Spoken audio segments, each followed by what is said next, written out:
tafita ao anatin'le zato andro ve ny délestage, tafita ao anatin'ny zato andro ve ny vidim-piainana, tafita ao anatin'ny zato andro ve ny lalana, tafita ao anatin'ny zato andro ve le tsy fandrimpahalemana misy ankehitriny. Raha tafiditra tao anatin'ny zato andro dikan'izay tsy nanao miasany ilain'ny vahoaka aminy ny gouvernemanta. Ny vidim-piainana midangana tsisy fiovana zany zato andro zany tompoko, ary ohatrany tsy mampalatena inininy. Tsy resy zany le fantrano fa vao mainka mitombo arany satria ny vidim-piainana mandeha misonitra aingana kokoa no ilay fisondrotany toe-karena. Alors ça c'est votre perception, mais ce sont les indicateurs. Hein. La réalité est tout autre.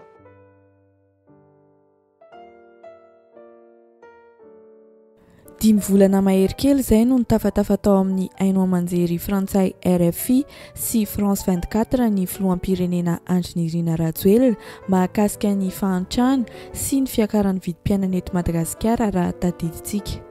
Raha tokana ny tany ny mpanao gazety dia mazava tsara kosa no namalin'ny filohan'ny Repoblikan'i Madagasikara tamin'iny tafatafa nataon'iny satria hafa mihitsy ny zava-misy io izy. Ndao ary tsy ahivitsika kely ao anatin'ity horonan-tsary manaraka ity zany resaka zany.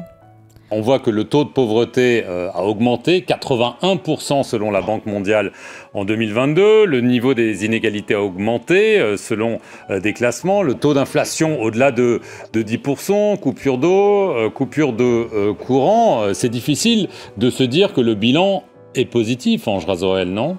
Alors ça c'est votre perception, mais ce sont les indicateurs. Hein. La réalité est tout autre.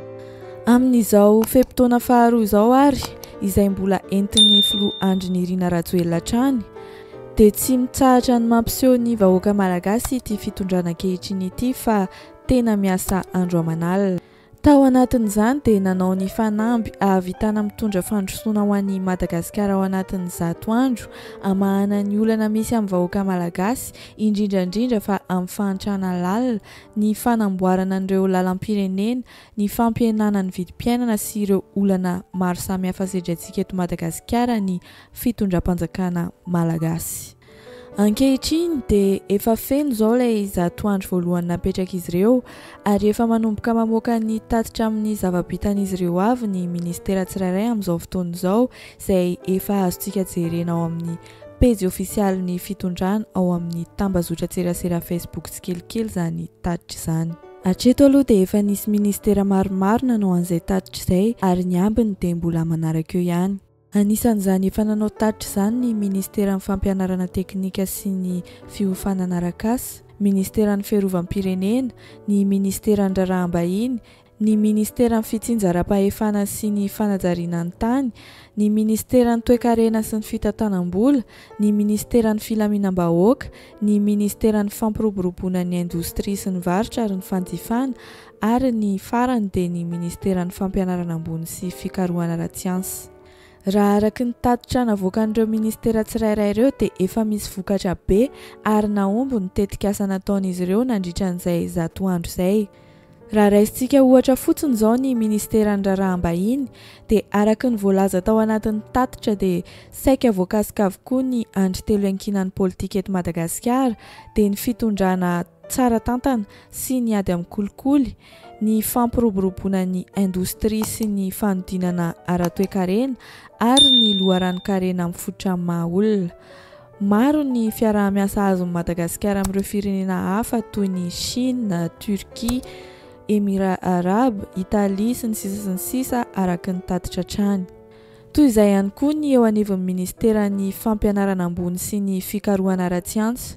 Efa miroso any amin'ny fanatanterahana ny fanomezana fampianarana tsara kalitao sika amin'izao izy ireo ary efa 770 faingo 440 isan-jato ny tanjona amin'ny fampiofanana mpampianatra napetraka no tratra ankehitriny. Nametraka tanjona lehibe ihany koa ny fitondram-panjakana dia mba hamokarana bebe kokoa ny zavatra ilain'ny vahoaka andavanandro eto an-toerana ihany, ny fanenana ny fanafarana entana avy any ivelany ary efa tsapa mihitsy aza ankehitriny ireo fiantraikan'izany amin'ny toe-karen'ny firenena hoy ny ministry ny fampiroboroboana ny indostria sy ny varotra ary ny fanjifana. Efa manomboka midina ihany koa raha ny voalazan'ity ministera ity ny vidin'ny vary eny an-tsena satria eo amin'ny 540 ariary eo ny kilao ny vary gasy amin'izao izy ireo, ary efa niena be ihany koa ny fanafarana vary avy any ivelany raha araky ny tatitra navoakan'izy ireo ihany. Mihatsara ny ekonomiantsika, ny volantsika mba tsy dia nitotongana loatra izy tato ato. Ny antony dia izao, satria tsika efa manomboka tsy manafatra menaka. Izao koa tsika fa tsy manafatra loatra dia zao na amin'ny vary ary efa nahena tsikelikely ny fomba fanafarana vary. Tamin'ny taona lasa 324 iny dia niena tokoa ny fanafarana vary avy any ivelany, satria raha oharina tamin'ny taona 224 ny taona 324 dia nidina 50 isanjato be izao ny fanafarana vary avy any ivelany. Mbola maro ny tatitra nivoaka ary efa maro ihany koa ireo izay mbola hivoaka, fa raha fitinina dia naomby tanteraka ny tetikasa nataon'ireo minisitra raha araky ny tatitra hita avy amin'ny ministera tsirairay avy ao amin'ity fitondrana ity. Raha izany ara no hitan'ny fanjakana dia zavatra hafa mihitsy no hitan'ny olona ivelan'ny fitondrana izay tena mifanipaka tanteraka amin'ny fomba fijery ankehitriny. Efa herinandro izay no nahafeno fotoana 100 andro izay nomenan'ireo ministera mahany fahantrana sy olam-bahoaka eto Madagasikara, kanefa ireo mahita avy aty ivelany dia tsy misy akory ny fiovana hoy izy ireo, ary vao maika aza ny ratsy kokoa ny zava-misy ankehitriny. Vao maika tafalatsaka anaty fahantrana lalina ny malagasy ary tsy mbola voavaha mihitsy ny hatreto ny olana amin'ny andavanandro toy ny fahatapahan'ny herinaratra. Tsy nisy vita ny fanamboarana an'ireo lalam-pirenena, tsy mitsaha miakatra ihany koa ny vidim-piainana, hany ka sahirana sy mijaly ny akamaroan'ny vahoaka malagasy. Ny fandriampahalemana raha teo ihany koa mbola tsy tena hita hoe manjaka eto amintsika. Amin'ny pastera Edouard Tsarahame ao amin'ny antoko RMDM dia tsotra ny vahaolana hoy izy. Tsy misy afa-tsy ny fametrahampialan'ireo ministra miaraka no takiana amin'ireo mpikambana ny gouvernemanta hoy izy, satria tsy misy vahaolana nisongadina tao anatin'ilay 100 andro izay nanomezana fampanantenana ny vahoaka malagasy sy ny rehariana fa tsy maintsy mandroso i Madagasikara. Enoy ary ity fanehoan-kevitra ity. Tafita ao anatin'ilay 100 andro ve ny délestage, tafita ao anatin'ny 100 andro ve ny vidim-piainana, tafita ao anatin'ny 100 andro ve ny lalana, tafita ao anatin'ny 100 andro ve le tsy fandriampahalemana misy ankehitriny. Raha tafiditra tao anatin'ny 100 andro dikan'izay tsy nanao miasany ilain'ny vahoaka aminy ny gouvernemanta. Ka sosokevitra omenay dia tsotra ihany hoe aleo mametram-pialana raha ngany gouvernemanta. Mavesatra loatra amin'ny firenena, amin'ny vahoaka malagasy ny fitantanana an'ity firenena ity tahaka an'izao, ka sosokevitra nomenay. Tsy hoe manakina fotsiny koa zahay, fa mba manome ny sosokevitra hoe aleo miala rangahy. Dia ny mbola tsy misy zavatra mitanga eto, aleo miala. Fa sarotra mafy ny fiainan'ny firenentsika sy ny vahoaka malagasy amin'ny fitantanana roan'ny firenena. Mbola manampy sy manamafy an'izany nolazain'ny pasteur Edouard Tsarahame izany ihany koa ity fanehoan-kevitra iray ity, satria tsy misy zavatra mandeha amin'ny laoniny eto Madagasikara amin'izao, indrindra fa tao anatin'izay fepitaona 100 andro izay. Eno indray ary izy ity. Izao aloha mbola tsisy hoe hita hoe action hoe tena hoe ampiovany zavatra, mbola ny omaly tsy miova ihany ary pire encore. Mbola grave be ny hitondrana amin'ny firenena, izy ireo ary tia fanonganana an'ireto ara-démocratie, izy ireo mifanonganana an'ireto parlementaire anankiroa reto. Ny olona ny vidim-piainana midangana, tsisy fiovana. Izany 100 andro izany tompoko ary ohatrany tsy mampanantena inoniny. Zay ilay izy. Izy ireo ny hitondrana amin'ny firenena, sao ve dia rariny izao. Dia mbola mitohy ny fijalian'ny vahoaka. Dia aiza ho aiza ny aveniran'ny tanora sy ny vahoaka amin'izao fotoana izay zany izy. Izany zavatra rehetra izany raha ny fanehoan-kevitra tao amin'ny haino aman-jery dia ambany loatra ny fahefa-mividin'ny ankabetsahan'ny vahoaka malagasy ary tsy mitsahatra ny totongany izany. ka noho izany dia tsy afaka miditra amin'ny sehatra iraisam-pirenena tsika satria tsy mahatakatra ny vidin'entana any ivelany ho ty mpahay toe-karena iray ity.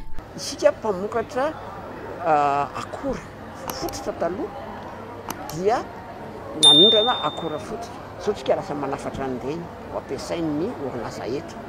Dia raha vao misy fahasairanana zany eo amin'ny fifandraisana ara-barotra raisam-pirenena na korotana raisam-pirenena dia misy fiatraikany avy hatrany amin'ny orinasa malagasy.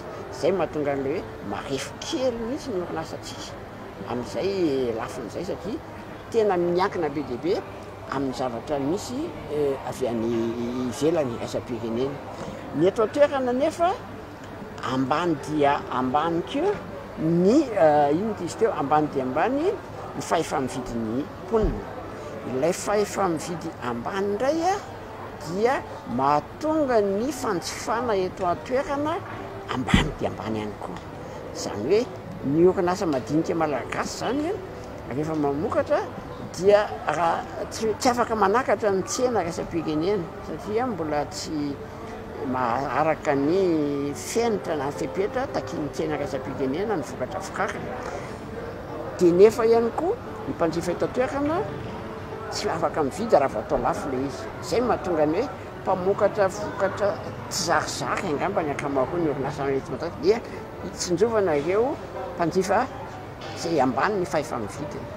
Ankoatr'izay dia mbola ambony dia ambony ihany koa ny tahan'ny fiakaran'ny vidim-piainana eto Madagasikara ary vao maika mampiletika antsika ao anatin'izao fahantrany izao. Ambany ny fahefa-mividy nefa ny vidim-piainana tsy mitsahatra ny miakatra. Tsy mifandray sady tsy mipetraka tsara araka ny tokony ho izy ny fototra ara-toe-karena eto Madagasikara fa mandeha ho azy ka noho izany dia lasa milentika anaty fahantrana lalina tahaka izao ny firenentsika araka ny fanehoan-kevitra ity mpahay toe-karena ity ihany. Ny tahan'ny fiakaran'ny vidim-piainana ihany koa inflation mbola ambony io efatra isan-jato vokany dia tsy resy zany le fahantrana fa vao maika mitombo arany satria ny vidim-piainana mandeha misonitra aingana kokoa no ilay fisondrotany toe-karena. Dia ny zavatra zay zany zavatra mitranga dia mbola tsy afaka miala amin'izay tsika satria le fototra ny toe-karena mbola tsy voavahantsika mihitsy. Anisan'izany ohatra ny famokakana herinaratra. Mbola tsy ampy be dia be ny herinaratra fikakana eto amintsika mba hanodinana ny orinasa misy eto ary tsy afaka manangana orinasa mitaky herinaratra be koa tsika zany.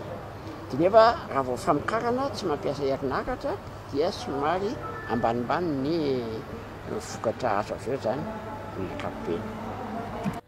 Azo lazaina noho izany fa mbola lavitra dia lavitra ny ezaka ahafahana miady amin'ny fahantrana eto amintsika eto Madagasikara noho ny tsy fahaiza-mitantana izay ataon'ny fitondram-panjakana satria tsy ahitana paikady mazava akory mba tena ahafahana manarina tanteraka ny sosialim-bahoaka hatrany amin'ny fotony fa fisehosehoana no be dia be.